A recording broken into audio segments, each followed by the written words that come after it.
Hey, welcome back, everybody. We've already had such an exciting day, and there's so much more on the agenda. So, we're back for. My name's Liz Hain. I'm work at the National Archives. I'm just here quickly to introduce our chair for our second panel. Part of our who's been with our other chairs today with the our kind of young professional scheme for the conference. We have Tirivashe Jele, who's has an incredibly impressive biography. As a historian, educationalist, and campaigner who's currently researching Africa and the African diasporas, including internal African diasporas. She's the co-founder and executive director of the Al Qabulan Collective, an artist guild and creativity agency that was formed to give African diaspora and Afro-descendant people a platform to share their work and advocate for themselves. And I've already heard in sideways conversations about so many more things that she's involved with. So thank you, Tirivashe, and I'm going to hand over to you to introduce our second session.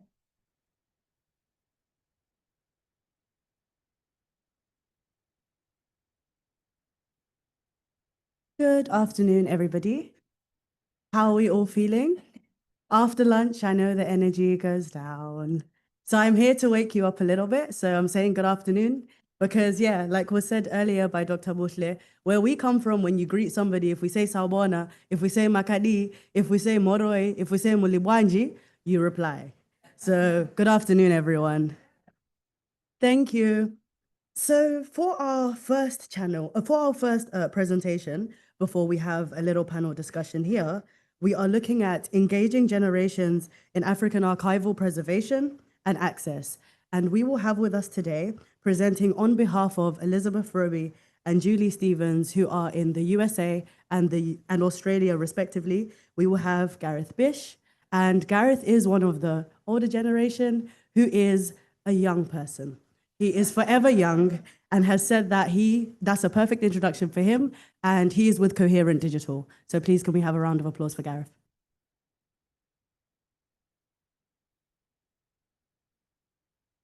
Thank you. I said my bio wasn't in the thing, so as a quick resume, I said I'm part of the grey generation, but very young at heart. So I'm here to represent Coherent Digital to talk about engaging generations in our African archival preservation and access. Thank you for your time today. On behalf of my colleague Elizabeth and Julie, I'm excited to share a social impact project that brings together generations and communities to preserve and provide equitable access to African archival materials. There's a challenge. As the world digitizes, African archives are still under-resourced, often physically deteriorating, and access remains uneven. This may lead to generational disconnects in how this heritage is valued or used, underscoring the need for sustainable preservation to help ensure access to valuable resources for generations to come. I'd like to bring a case study for you, the Hilary Ngweno Archive. So Hilary Ngweno was an incredibly important figure to post-colonial Kenya. Publications were the only African-owned and African-managed independent newspapers and magazines south of the Sahara. His archive holds immense value for fields like journalism, political science, African studies, and more. And we've digitized over 100,000 pages, as well as films with transcripts that were previously inaccessible, which now incorporated into this multimedia digital archive and preserved for future generations. So, African newspapers, magazines, and film collection. Hilary Ngweno.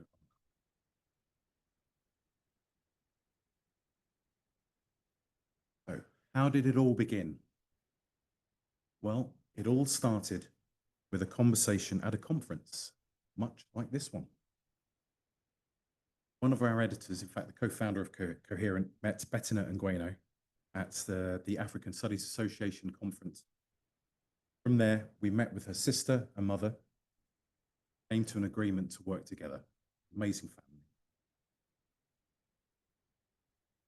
To form a unique collaboration that was referenced earlier this morning a project which is the result of a unique collaboration between Coherent, Gweno family, Digital Divide Data, and Moi University in Kenya, which is home to the Hillary and Gweno Center for East African Studies, East Africa Media. As an aside, it was Amalo and Gweno who actually introduced Coherent to Digital Divide Data.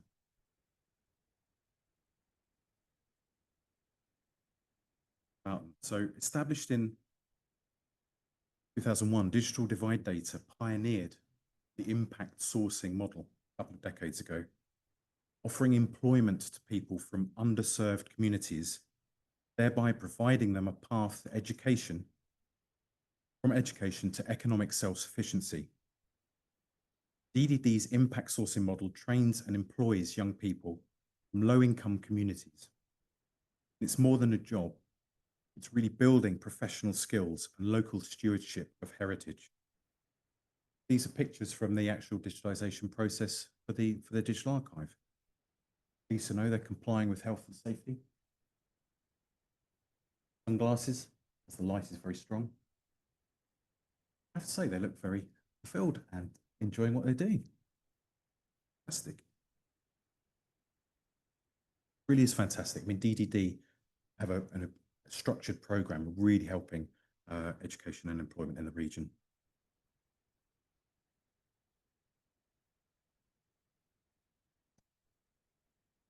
As was mentioned this morning, in Africa as elsewhere, the smartphone is often the library.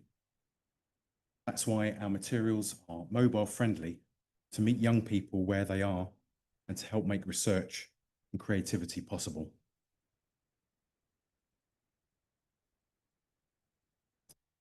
We have a business model designed for inclusion. So our access model prioritizes equity. African universities and historically Black colleges or universities in the US can use this content freely, while global subscribers and purchasers help sustain and develop the archive further. There is actually a freemium layer across the whole archive, and users anywhere can gain limited free access to the whole resource.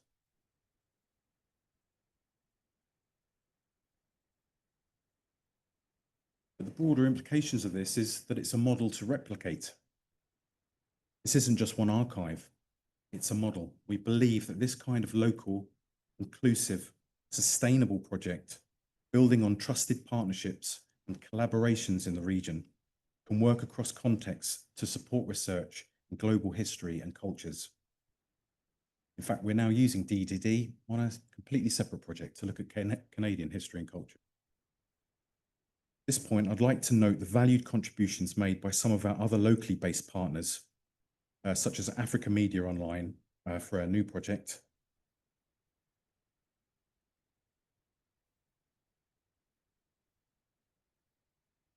and Sabanet. Sabanet are our local partners in Africa, in South Africa, where they're based. They're involved in a lot of the content collaboration and development with partners in the region. And we work with them very, very closely. And without their local knowledge and ability to connect with libraries in the region, none of these projects would be possible. So a special thanks to Sabanet in the region. Neither would the projects be possible without the help of our wonderful advisory board, some of whom you may recognize among us today. For the first time, I haven't met you yet, I might have to say hello. I think it goes without saying that we are extremely grateful to have the assistance of such a highly respected advisory team to help ensure we keep this project relevant for Africa and its citizens, and for underlining an Africa First policy regarding the sourcing of materials from library archives. Part of a live and archive, a developing portfolio, mentioned that the Gweno project was a replicable model, and here are some existing examples and further developments for Africa Commons.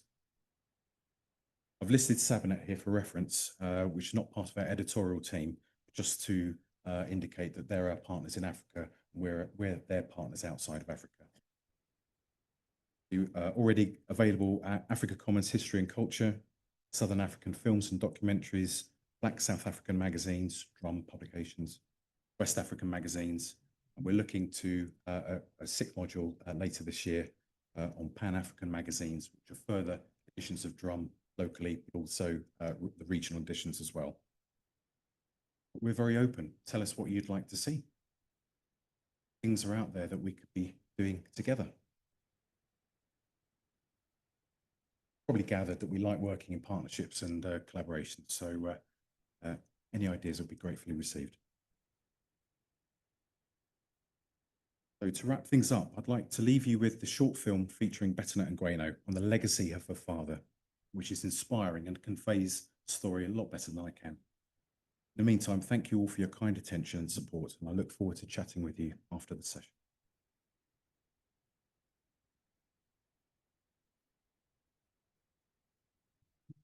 In 1982, there was an attempted coup in Kenya. I remember my father leaving the house when we could hear gunshots and going to work and trying to track down his reporters and other people to produce this newspaper. And the only newspaper that came out the day after with the breaking news was the Nairobi Times. This really struck us as this commitment to getting the news out no matter.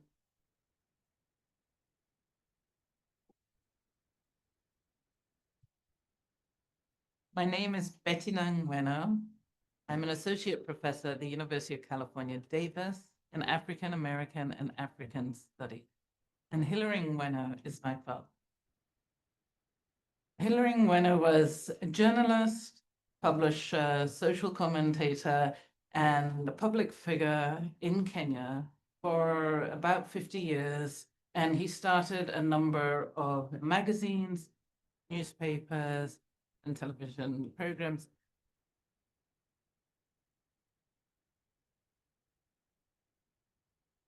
In 2014, faculty members of more universities in Kenya set up the Hilary Ngweno Center for East African Media Research. It is indeed a great honor to me and my family that an institution of such high academic standing as Moi University has chosen to recognize my journalistic and publishing endeavors through such a center. We were very thrilled to be able to have an archive there, but quite worried about its maintenance and access for students to be able to use it. Physical archives can have problems for multiple reasons. The actual fragility of the material itself, but often the fragility of some universities who might lack space or money in order to maintain collections in the way that they would like to. It's very important to us that there was a digital copy of these records. As luck would have it, I met with Coherent Digital.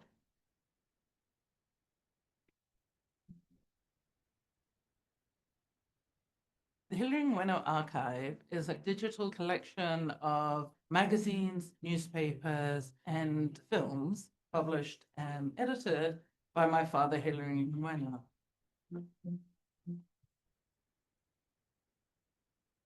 Digital Divide Data is a social enterprise that works with disadvantaged youth and supports their education while they work in digital outsourcing. One of the things that were always important to us as a family, and to my father very much, was that other people would have access to the materials that he produced. In particular, people in Kenya and in Africa. And so this digitized version is accessible for free for African universities and to historically Black colleges or HBCUs in the United States. These newspapers and magazines came at a time that really is hard to imagine today. News was expensive and scarce. Very little of it came from Africa, and very little of it looked at the world from an African perspective. But we feel this project is very important to scholars and to young journalists. It is my sincere hope that in the not too distant future, this center will be the place which academics and media practitioners, both in Kenya and abroad, turn to in order to understand what impact the media has had and can have in our country and the African continent as a whole. It's unfortunate that I'm not here in person to talk to you, but my spirit is with you.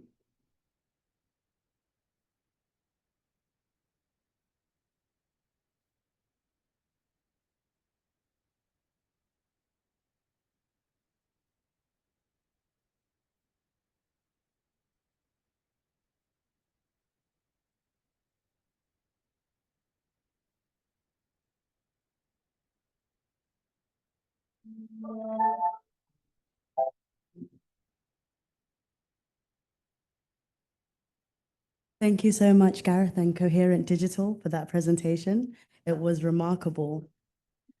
So next, I'm going to be calling upon our next paper presentation, which is by Kenneth Atuma. Dun, dun. So I met Kenneth this morning, but I know that Kenneth is actually a lecturer at the University of Manchester, and I'm going to read his bio just now. Kenneth Atuma is a knowledge and information management specialist and scholar. He's a lecturer, assistant professor in information studies at the University of Manchester here in the United Kingdom. His main areas of specialization are archives, record management, and information governance and compliance. Kenneth is passionate about equipping the next generation of information professionals with the skills and knowledge necessary to navigate the complexities of the digital age. Previously, he has taught in 2 higher institutions in Nigeria and is currently contributing to the development of an MA program in library and archive studies at the University of Manchester, where he teaches. This course will assess students in This course will be a postgraduate course. Of course, it's a master's, and it will allow people to learn about archives, special collections, records, and information practice. And it will also include retrieval systems, AI in libraries, and health librarianship. So I think I'm going to leave it there, and I'll invite Kenneth over to come and do his presentation. Thank you so much.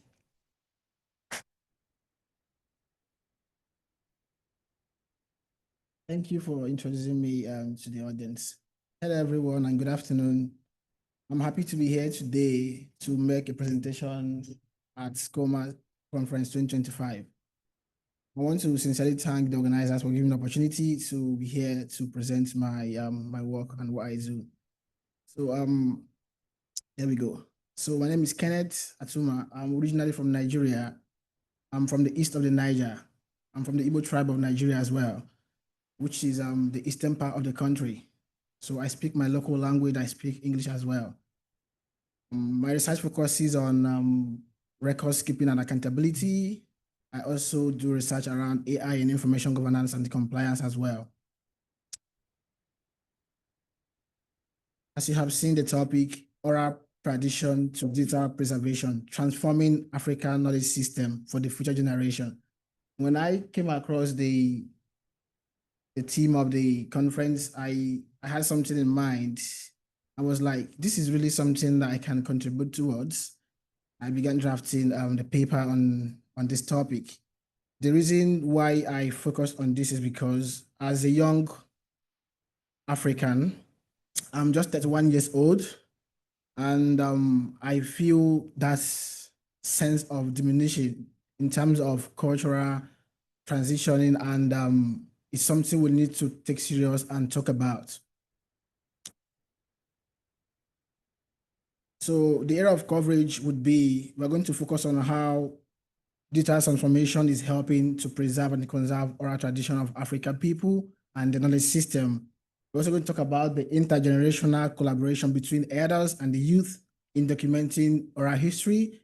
We're also going to talk about the ethical concerns and consideration we need to talk about. How do we balance respect and access? Yes, we're going to preserve and conserve these oral traditions and knowledge system, but there are ethical concerns we need to be aware of and how we need to navigate through this process. We're also going to talk about the roles of schools and libraries in promoting cultural continuity and longevity. And also I talked about the proposed framework for a community-led and inclusive, sustainable digital preservation. Okay. Look at the subheading there, oral tradition and knowledge system. why this topic, why is it important? The spoken tradition of history and oral and identity. This is what oral tradition is all about. But then my key focus would be that proverb there, which says, when elders die, a library burns, right? That simply entails that we need to find a way to continue to preserve and transfer this knowledge to the next generation. So this brings it to mind that the proverb, when an elder dies, library burns, reflects on the fragile nature of oral heritage and reality documented in work as being commented by Finang and Obama 2018, who argued that oral systems are invaluable and irreplaceable. Think about the knowledge. Think about our culture, our history. If there is a kind of divide, if there is a bridge where this knowledge cannot be transferred to the next generation, then there's a big problem for us as a people, for us as an identity. Okay. Okay. I'm used to using the Mac, so don't mind me. So what I did here was a reflection which I had. A young man. If you want to win my 3,000 naira, okay. What happened here is that I basically added these photos to depict or to showcase or to tell you how this language thing or knowledge system is fast diminishing. So I decided to use my own tribe. I'm from the Igbo tribe of Nigeria, the east of the Niger. This is a picture that shows the old heritage or cultural identity, our attire, and this is a modern day Igbo man with his family. This is an old man with a nuclear, like a large family with 2 wives and 3 wives or so, I don't know. But this is what it means. This is how we have transitioned from what it used to be and current day. But then what sparked this curiosity was because this young man had gone on Twitter. He said, if those young people can speak our language without adding an English word in it, they win some amount of money. So let's see what happens. Igbo, without putting a single English word in it, you can be winning my 3,000 naira. Oh, brilliant, Jonah. Are you sure? I'm more happy. Tell me what makes you an Igbo man without putting any English word in it. Okay, I'm going to go Igbo. Now I'm na Igbo. Nembo Igbo. Nambo Igbo. I'll explain what he said. Oh, You enjoy like Igbo now. like yeah. I know you have a dad, right? And you love your dad. Yes, I'm from Yanaya. Okay. I love Mpamu. I love Mpamu. Ọ naanị ya ga-aghọta ihe m na-agabiga. Ọ naanị ya ka ọ ga-abụ nkọwarụ nekwe ka o si wee dị. Ọ ghọta m ọfụma. Okay. Yeah. So here's the big problem, right? So what happens is that the young man was trying to see if this language is still being retained by the younger generation. This is a very big problem for us as a people, and we have to find a way to solve this problem. So you can imagine someone who is living in Nigeria is already having problem speaking our local language. What happens to those of us in diaspora? That means there's a big problem. Okay, so the big question is, how can we use digital tools to preserve this African oral tradition and knowledge system whilst respecting cultural integrity, and how does this affect different generations? That's the big question. How do we preserve this, and how do we make them available to the next generation while still maintaining its integrity without being compromised? Now, what is oral tradition? African oral tradition, the backbone of African knowledge. Community-based memory system that identifies who we are, how we are, what we are, when we are, and where we are. Oral tradition includes stories, songs, rituals, even the language, which is already somehow having issues. You can imagine, I was very much concerned when I saw that video. I said to myself, I need to include that video to show you exactly what's really happening in our society. So our tradition includes our stories, song, rituals, proverb, history, folklore, and even legal system. They play a critical role in our community cohesion.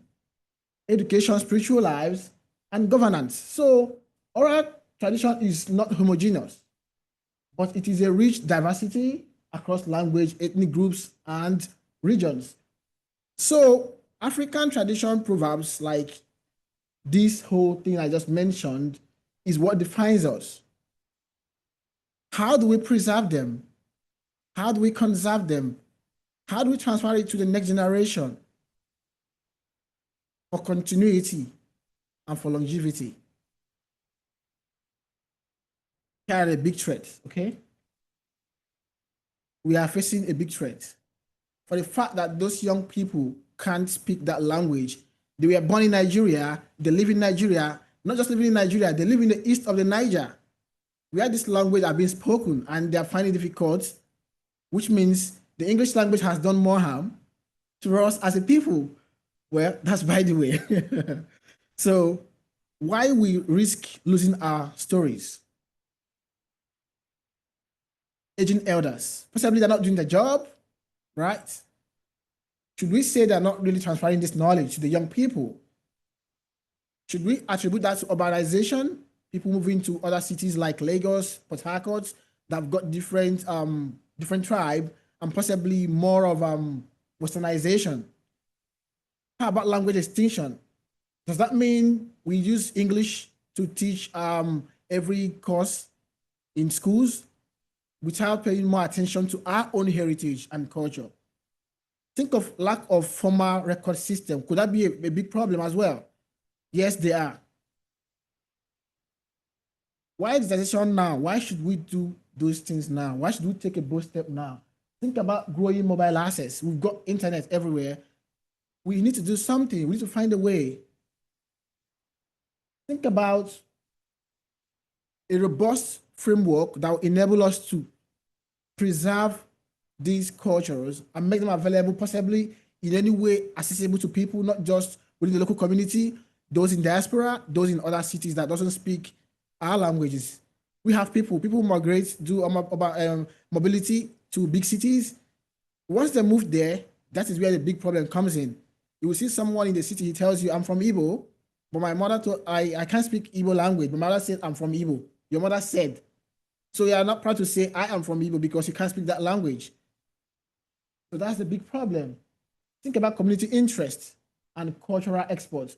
I mean, a lot of stuff is happening on the social media. For example, on TikTok, young people who are born outside our home country are finding a way to learn this language, and they are just having fun with it on TikTok, inspiring others as well. So this is a way which I can call it cultural export and growing interest in our community, even though they are outside the shores of Nigeria.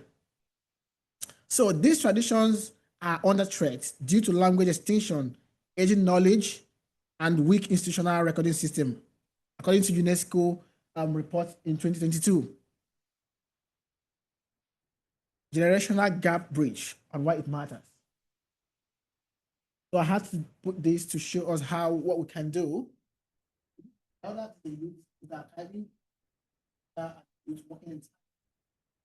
So creating a good synergy between elders and the young people will ensure knowledge continuity. That represent knowledge, memory, and cultural authority. That's what they are. They're the carriers of this knowledge and tradition, and they live that. When the young people represent it as skills, curiosity, and a strong capacity for innovation. These are two things that work in tandem. We need to find a way to bring these things together, preserve our knowledge system or our tradition. So together they can co-create digital archival recording, digitizing and sharing this oral knowledge.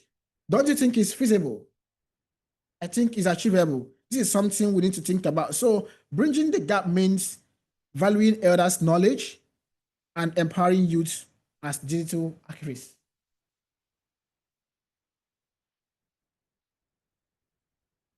So what I did was to bring about 2 case studies of what is being done to kind of preserve these oral traditions and stuff like that. So one is the African Storybook Project.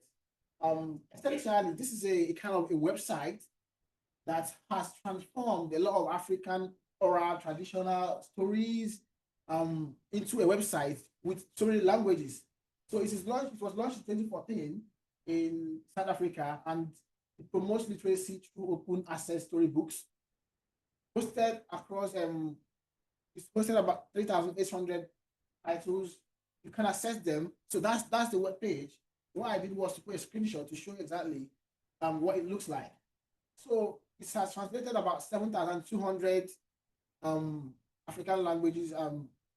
It's not accessible, right? So think about what this particular project is doing.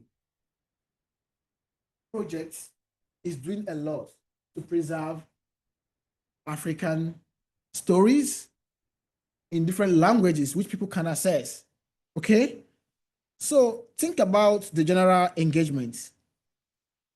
What others may have done to contribute to this project. Think about the youth as well. What educational and cultural impacts would this have? Of course, it does. Integrating it into primary school structure and curriculum, that's what is being done. It's improving literacy and student motivation and cultural pride. But then, teachers need to be trained on how these data technologies work. Okay? So, kudos to the creators of this piece of online archive that's preserve and conserve African oral stories. So I have another one, which is a kind of a Malian music project, which was funded by University of California, UCLA. So what this project did was to kind of make available funding to digitize some set of local traditional songs in Mali.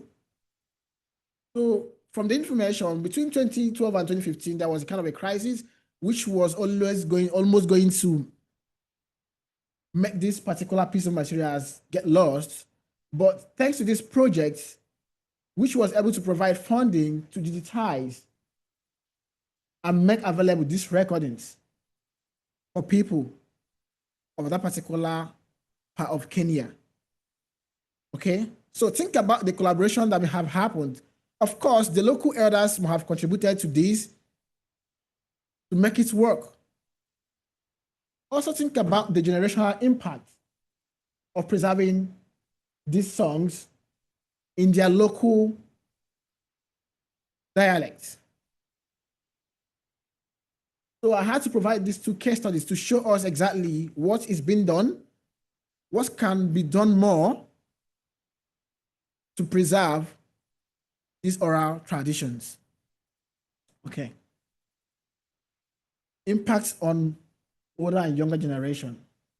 What I did was just to put this. So when we preserve stories, we preserve people. Okay? Think about cultural literacy for these young people. Think about the language learning. Think about what digital skills can help us do. We have to acknowledge the fact that these elders, they are the holders of this knowledge. They are the ones who would make this work by transferring this knowledge to the next generation. They could help us by providing them when they're being recorded and stuff like that. But understand the fact that there are two things here. The elders and the young people have an integral role to play.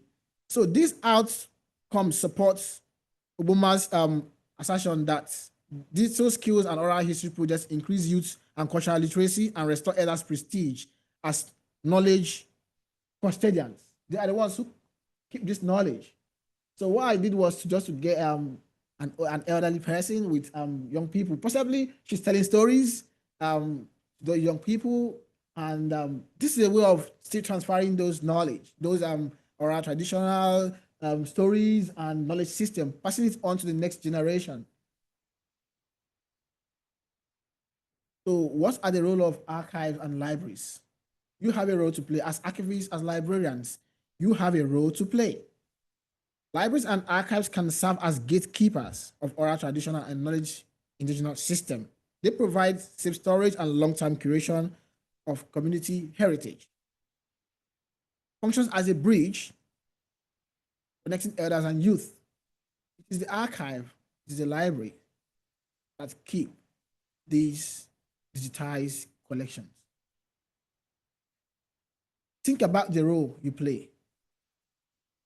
Think about what you need to do more to support this agenda of preserving and conserving the African knowledge system for the next generation.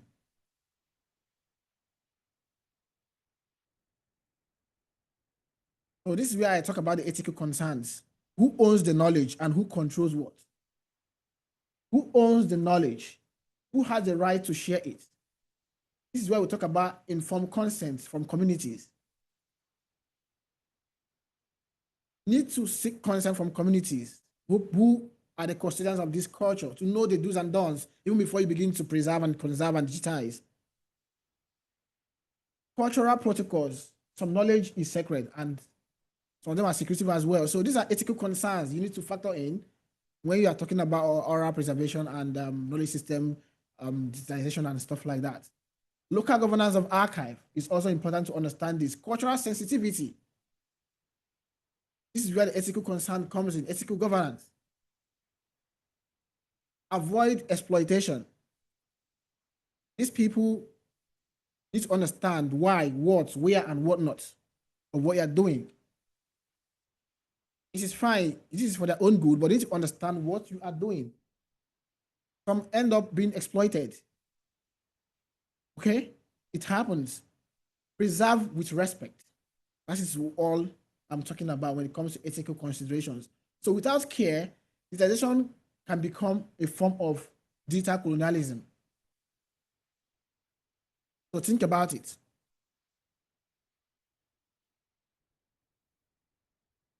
Access and respect. Balance the equation. Okay.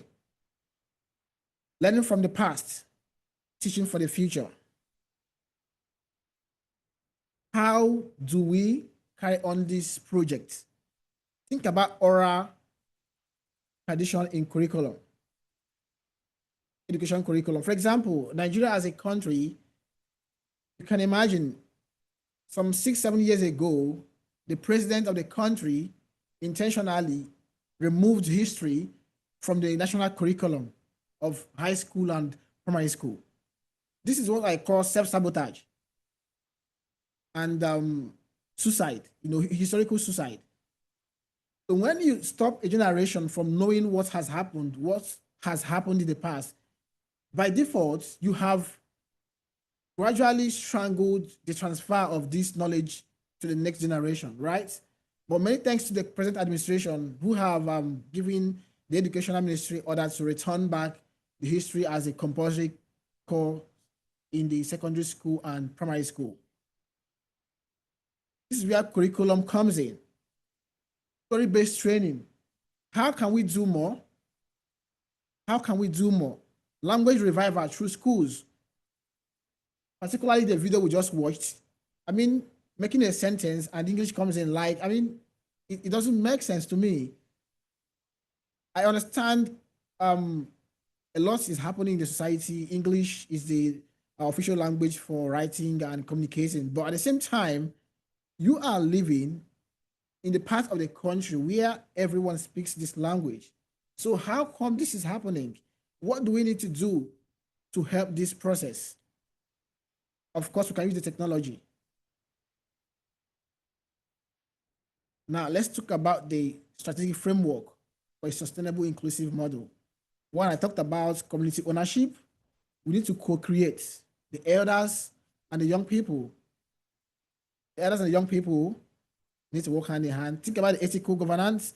Think about educational integration, technology access, sustainable archive. And here is the last but not the least, a call for action. Oral tradition is not disappearing, it's evolving, right? It's only changing. And with care, data tools can help us connect with the next generation. Academics, educators, you all have a role to play. Youth and elders are the foundation of getting this project done. And we are all looking for an inclusive African-led digitization project. Thank you for listening. And I'm just trying to round up, and that's me finished.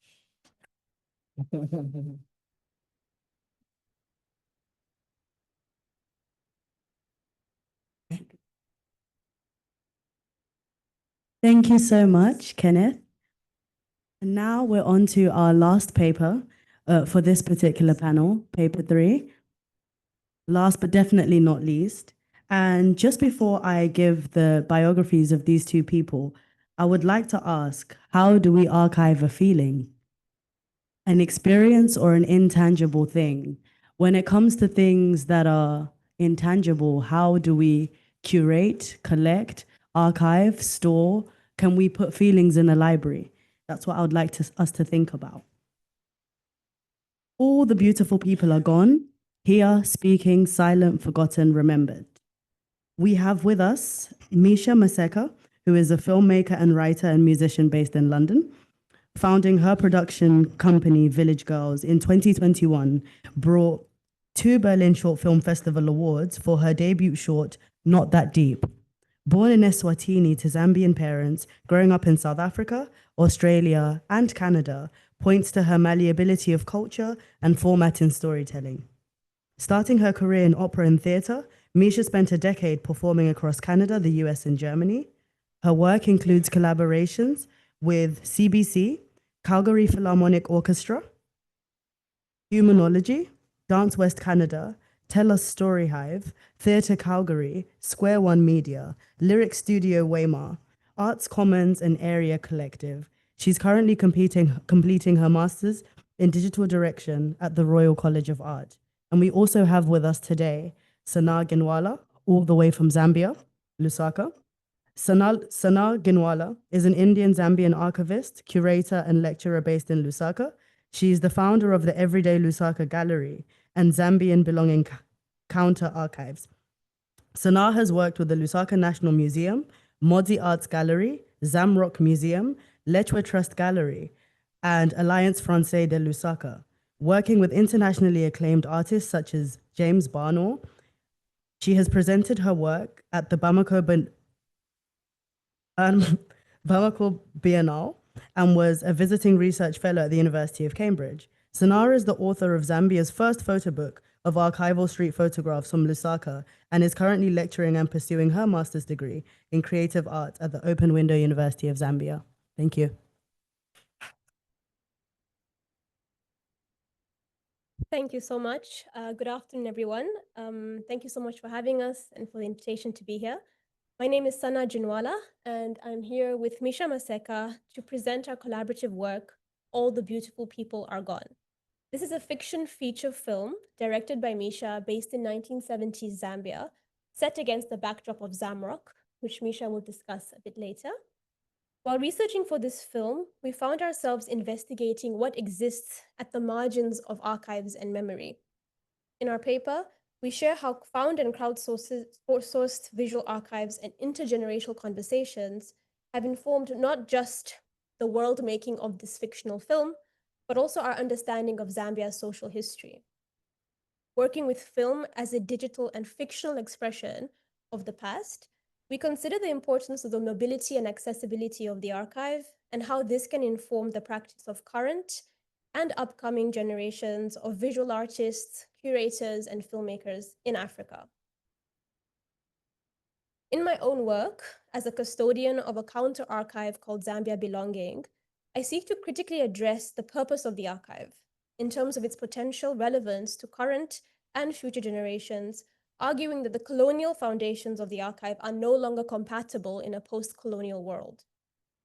Zambia Belonging is a reference point for a texture of Zambia that is not visible in state archives, which is how I was engaged as a research consultant on Misha's film.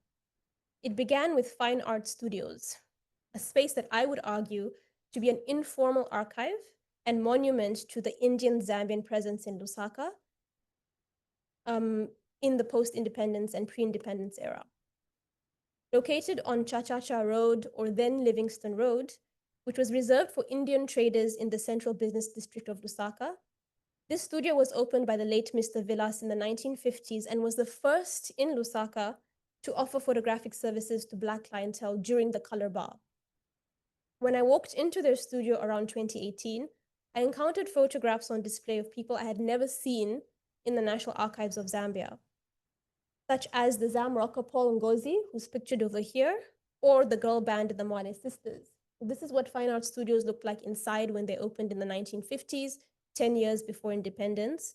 And these are images I found on display later on. So Fine Art Studios was an accessible archive to the layman. And when I say accessible, I do not mean digital. I mean physically, and physically accessible and financially accessible, meaning I was able to walk in without any red tape that would ordinarily be present in official archives and view their collection. So despite the informal and uncatalogued, disarrayed state of the archive, the value of it was not lost on me. It referenced hyper-hyphenated communities in post-independent Zambia and showed me scenes of what love, travel, and people looked like in Lusaka before my time in a city where I was born. This is a context that is often absent in state archives. However, the images also had no context or narrative, which is the strength of state and institutional archives often. But they were also bound to be destroyed forever by the studio. So after years of wanting to fill in these gaps, I decided to leave space for the archive to not have the burden of being fact, and instead further fictionalize it through the work of Saadia Hartman's method of critical fabulation, which we will expand on later. Instead, I'm reminded here of Gayatri Spivak, who argues that the profound misreading of the other continues to be made possible by representations fashioned to render colonial impressions as fact, when really it is shaped by imperial imagination and perspective. He thus calls for the necessity of an alternative practice of reading the archive. She draws attention to the role of the curator, archivist, or writer, who within the colonial context are positioned as authoritative and normative voices tasked with regulating and representing the other. To prevent this from happening in my context and to prevent the risk of becoming a discoverer of something that already existed, I consider the role of custodian of this collection, working towards repatriating these images to their rightful owners. This is the type of content that would ordinarily be found at the National Archives of Zambia, and in fact would dominate it. But actually, these photographs of key political leaders who you might recognize as Dr. Kaunda, Simon Kapwepwe, and Mainza Chona were photographs and hand-painted photographs found at fine art studios. Seeing this overlap exist made me question, how does the existing format of an archive limit our understanding of history? What might these discrepancies mean for the future of archives? As Charles Meriwether discusses the archive, he recalls Foucault's Lives of Infamous Men, and I quote, how towards the end of the 17th century, the administrative mechanism of registration in the form of documents and archives was inaugurated by the state in order to monitor and regulate both the inward and outward lives of citizens. As a state document, the information deposited in the archive became the authorized source of knowledge and legitimate evidence of the existence, identity, and status of the individual, end quote. So in working with archival material from Zambia Belonging, as a photographer and curator, my practice seeks a new meaning for what archives could look like. How could they function? What could they store? And how could we employ a diverse range of formats to make them as accessible as possible? So for me, if the archive is something that is hidden or put away, the counter archive is public and visible. I therefore refer to Zambia Belonging as a counter archive, and Meriwether writes that the counter monument or counter archive is that which has been silenced and buried. It's a form of recollection of that which has been silenced or buried. So Zambia Belonging is defined as such by virtue of two approaches, which institutional or traditional archives may not always employ. The first being, as you can see, the content or nature of the collection. It includes images of people and events that would otherwise be unseen in state archives. It encourages a culture of visual and self-governed storytelling. Images that are found, crowdsourced, damaged, discarded, and forgotten have a home in the counter archive. The second being in how the archive circulates and breathes through different spaces. The collection lives in worlds public, digital, print, exhibitory, and collaboratively. It made me think, does the exclusivity of an archive make it more valuable? How valuable is it if its reach is limited to a selected few? And for Zambia Belonging, raising the value of the archive lies in its ability to intersect into different spaces. An example of which is here, which was made possible through a project I consulted on last year for the University of Cambridge, which brought together 2 digital-based artists from Zambia with the help of Jenny and Sally's collections for an artistic intervention in their collections, specifically work pertaining to Zambia. This project made the archive relevant to people beyond the library. It allowed the archive to, more importantly, belong to the people it documented. Once democratized, it is a reference to photographers, filmmakers, and writers to create new bodies of work that could imagine a different past and a different future of Africa. For example, over here, we see the work of Maingaila Muvundika, whose creative response was a zine titled What's On, a play on electricity and hot topics, but also a reflection on masculinity in Zambia. The Counter Archive also explores the intangible and emotive realms of memory and affect.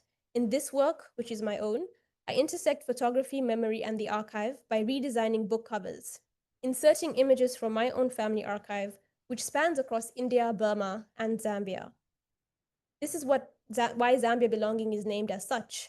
It seeks to explore the nuances of belonging and non-belonging, which sometimes these books and their covers are devoid of in their clinical and anthropological nature.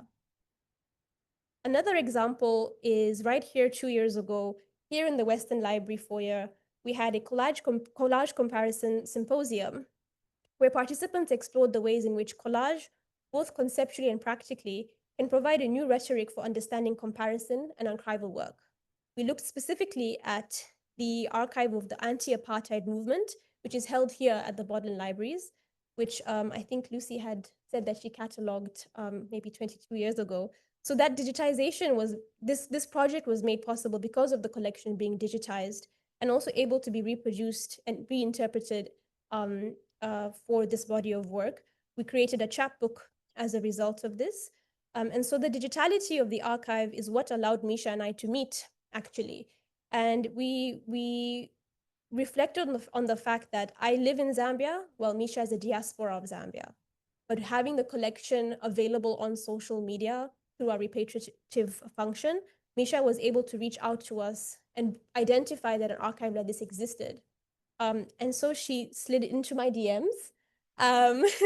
And this is how we ended up working together on All the Beautiful People Are Gone, which is what she'll speak about now. Thank you, Sana. So, hi everyone. Oh, you know what? I'm used to a Mac, bear with me. So if we stripped all the digital modes away from this work, so digital modes of communication, platforming, access, there would be no way for this work to exist in its current iteration.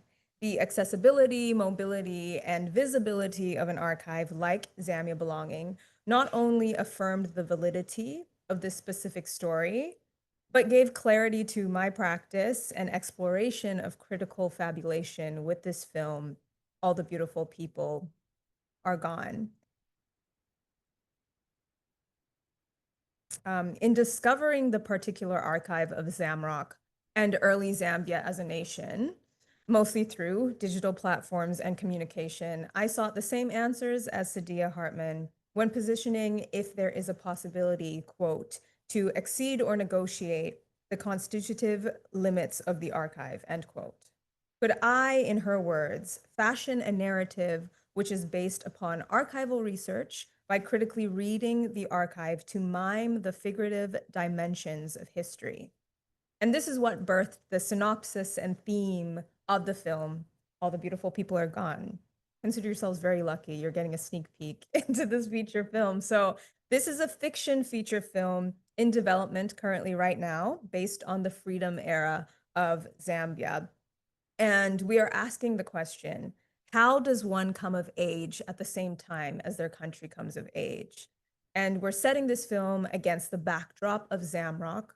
So for those who are not familiar with Zamrock, Zamrock was a rock and roll musical movement that rose in the 1970s in Zambia, only to fall in the 1990s due to the HIV and AIDS pandemic, suicide of a lot of the members of that generation, overdose. And the themes that we are interrogating in the film in particular is coming of age and grief. We set the film actually following three sisters who are working as nurses in and around that scene. And this is a movie about the celebration and the mourning, the restrictions and the freedom, the darkness and the beauty of this time, hence the title, All the Beautiful People Are Gone. Much of the action in this film depicts undocumented scenarios of the freedom era of Zambia. There is a silence in the archive. As I was beginning my research before I met Sana, all I was bumping up against was silence. And I, like Hartman, puts it in her article, Venus in Two Acts, asks, how can narrative embody life in words and at the same time respect what we cannot know? So what we were looking for, what I was looking for as an artist and a researcher was subtext, texture, feeling, and sensibility. And those things deal beyond tangible and visible memory and archive. An example of that would be during nationwide curfews due to political unrest in the region surrounding Zambia, lock-in jam sessions occurred. A lock-in jam session was the youth of that time, so in the 60s and 70s, sneaking out past nationwide curfew to an undisclosed location to listen to Zamrock. So they would lock themselves in from sundown to sunrise and have these 9-hour concerts. This is also a factor that solidified the spread of Zamrock as a genre. But this is also something that cut across the color bar, race, culture, class. It was a reflection of the Kaunda coined One Zambia, One Nation slogan, where all Zambians, young Zambians, were coming together for music, for celebration, for freedom. And this is a sentiment and an evidence that does not exist in institutional archives in the way that suggests and reflects that reality. There's also this elusivity to Zamrock in the way that even though you can access it now on online streaming services like Spotify and Apple Music, there's still so much of it that is wildly undocumented. And this pushed us to look at what exists in the margins. And as a contemporary artist and independent researcher, always seeking for access and methods, different alternative access and methods to interacting, correcting, and expanding the archive within intangible cultural heritage, the digital mobility and accessibility of an archive is important and necessary. And this is the case with Zambia Belonging. Much of this research process was an experiment to find different ways to inform, spotlight, and make a period feature film that, quote, symbolizes aptly the space of a different kind of thinking. And I paraphrase a little bit. A thinking with twofold attention that seeks to encompass at once the positive objects and methods of history and social science and the matters absent. That's Lisa Lowe. So what this looked like, we had sort of 3 pillars of research. We were so tired that day, I remember. This is an example of, interacting with a counter archive like Zambia Belonging. Zambia Belonging acted firstly to provide context for social history. It also acted as a mood board of sorts to inform our production design, our costume design, ways of being, even 1970s local vernacular, and general film aesthetics. Our second pillar of research was expert interviews. So we met with arts leaders, thought leaders, community leaders to specifically gain more insight into the creative and cultural evolution of post-colonial Zambia. So here we are seated with the director of the Lusaka Contemporary Art Center, Victor Mutelekesha. We're going to show a snippet of the documentary that we recorded as well in tandem with all of this. And you'll be hearing from Gankanani Moyo, who is a PhD holder in intangible cultural heritage, specifically in Zambia. And then our third and final pillar of research, which was our most foundational, and it's something that I feel like has been talked about a lot actually today, was intergenerational conversations with elders. So referencing the elders as a living archive, there's quite a disconnect in the diaspora as well as on the continent between elders and young people when it comes to discussing the past. And also to echo, forgive me, I'm completely blanking on his name, but to echo the quote, whenever an elder dies, a library burns down, we also have that in here. So the facilitation of this intergenerational conversation was urgent, necessary, and a rare occurrence. And as a team, we looked at preservation through film in a curated, textured, and artistic way. Curation by way of hand-picking the elders that you see in this photograph from different backgrounds. So you're seeing a contemporary artist, a retired nurse, there's two political activists on the left, there's a linguist and a writer, a teacher. And when we would be asking about the same particular social or political event, them individually contributing, we came away with a more collective, informed telling of that historical moment. And in the process, I obviously embrace a potential for Fiona Broom's Mandela effect to have taken place. But in tandem, I lean on the suggestion and reality of the archive is not fact, and land somewhere in the margins of memory and preservation and closer to the feeling that we were looking for, the sentiment and texture of truth. So this is a methodology that has been executed by key practitioners. Some examples of this work that you're looking at is Sir John Akomfra, who utilized the research of Stuart Hall for his 2013 film, The Unfinished Conversation. And this is a 3-screen based work. Another person I can think of is Grada Quilomba, who is Portuguese Angolan, who works a lot with ancestral knowledge and the archive to produce digital immersive installations. And all of these are references to result in my work. So it's a little abstract, but this is my work and the results of the research and references. Much of this methodology is the same approach as collecting and cataloging, I would argue. However, it's through the mode of filmmaking and installation work. Our methodology and pillars of research is directly referenced in this work with the ways in which I have made use of the modern images. So that's what you're seeing in the center, juxtaposed with mid-century archive footage that was provided by Zambia Belonging Archive. And this is all supported by an audio telling of the story of Zamrock, collectively told by the remaining Zamrockers that we interviewed. And this is actually being premiered this week at Frameless London, the Immersive Gallery in London. But in this slide, we share a still of previously mentioned artist Maingaila Muvundika, whose portrait is layered onto archival footage as an homage to the intergenerational conversations that have informed the continuation and lineage that intersects artist and archive, past and present, safeguarding and intangible cultural heritage.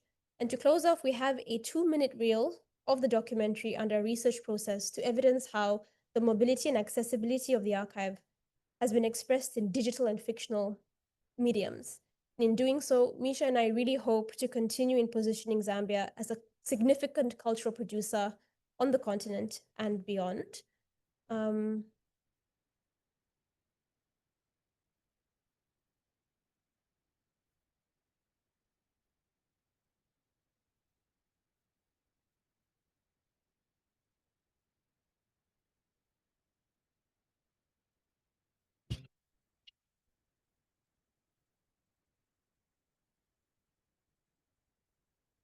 Whose cultural identity are you going to pick up and say, this is who we are?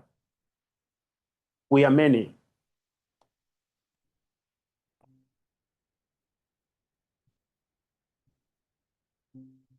I hear all these languages and people feel very much at home. And I see a lot of mixed people.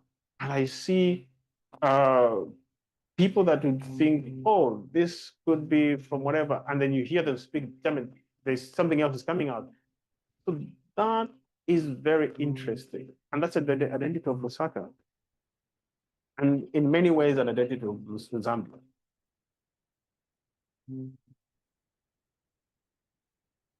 All the beautiful people are gone, are gone, are gone. The beautiful people are born. The beautiful people are born. The beautiful people The beautiful people, beautiful people, beautiful people are still here. are still here. All the beautiful people are still here.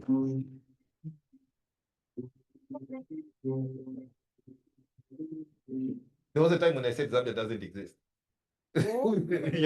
Yeah. I said Zambia doesn't exist. It's I like that. basically imagined, we just imagine that we are just in this complex space. You go to Lundazi, you have Malawi and Zambia, but you have this Tumbuka community, that doesn't really pay attention to that. Yeah, so if you say Tumbuka culture is Zambian culture, what are we saying about the Tumbuka culture that is across the border? Yeah, that's Malawian culture or Zambian culture. So I think it's quite difficult to talk about Zambia. Yes, we are Zambia, and I have tried to appreciate the fact that I'm Zambian, but I think we need to handle it with fluidity. We have to know that we cannot really focus ourselves so much in Zambia. Yeah, it's just awesome to, because so many like African images, archival images are not something that like exist on the internet or digitally. So to be here in person, actually pull references of like, not even just like specifically Africans that exist in the 1970s and 80s, but like specifically from the actual country.